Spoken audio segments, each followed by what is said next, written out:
Hi everyone, so this is my introduction video for CUIN 4361. I'm going to go over a little bit about me, my experiences as a second language learner, and then a couple connections to theories.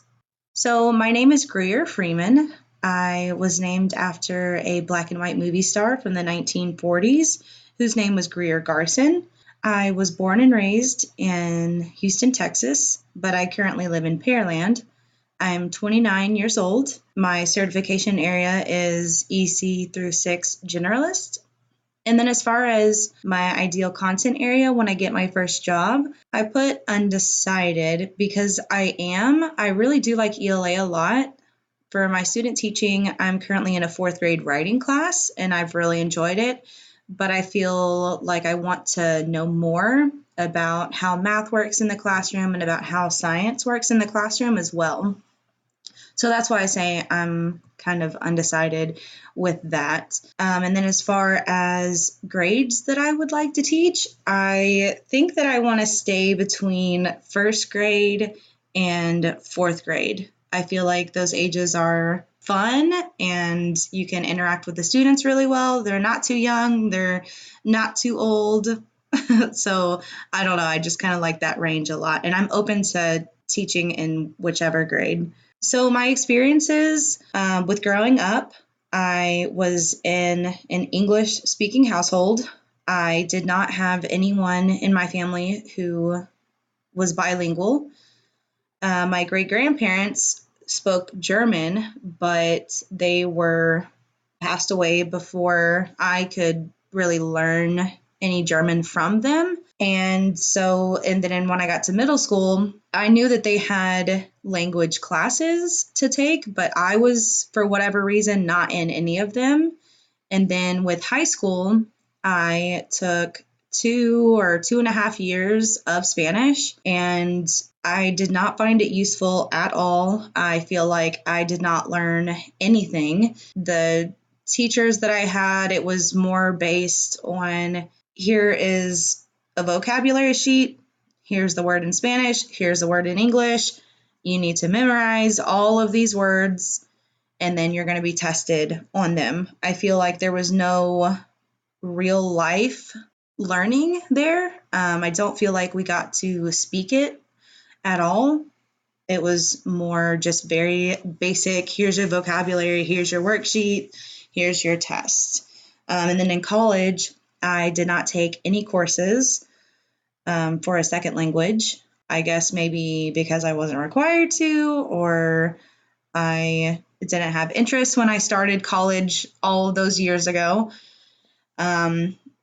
Which I think is it's really unfortunate now because I am very intrigued with other languages and I just have never had the opportunity to really get to know them in a way that I would want to or in a way that's meaningful. Outside of school, I know many people that are bilingual.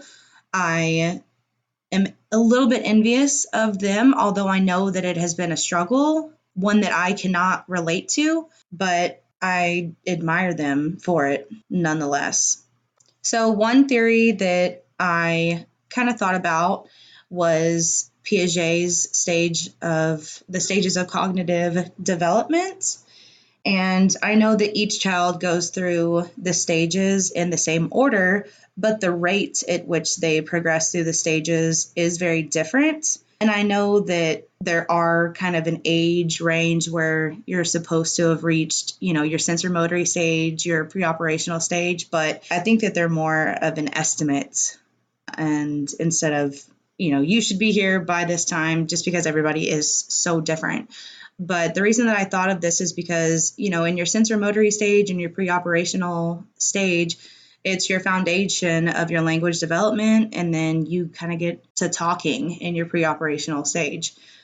And another thing that I thought of was Jerome Bruner and discovery learning, which was the idea that children learn best through doing and actively exploring.